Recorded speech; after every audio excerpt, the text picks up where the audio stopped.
عاشق به تویم عاشق به تویم ز گفتنش در هر ذره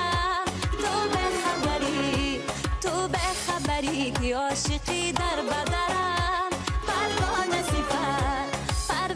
صفت بگیردی تو بازنم در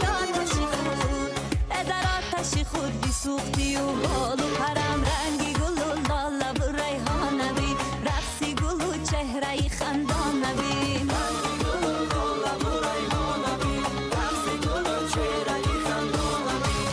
اشوک ناز کنه نمی حال اشوک ناز کنه نمی حال قدی گل و قامتی لرزانه بین قدی گل و قامتی لرزانه بین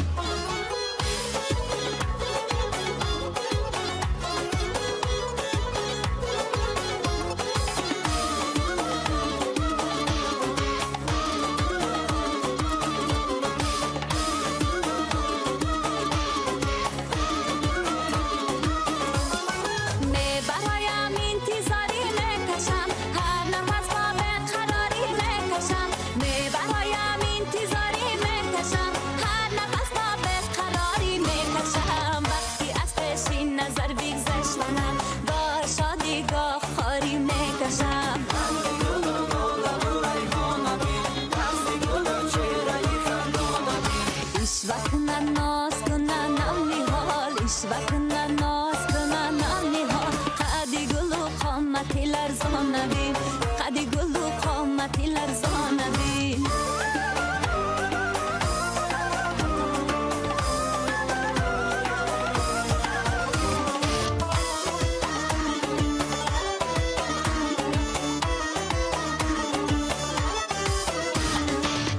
عزیزم اینقدر خارم نمودی به یک دیداری خزارم نمودی ندانستم مناسب عشق او را چرا به قلب زارم جا نمودی عزیزم اینقدر خارم نمودی به یک دیداری خزارم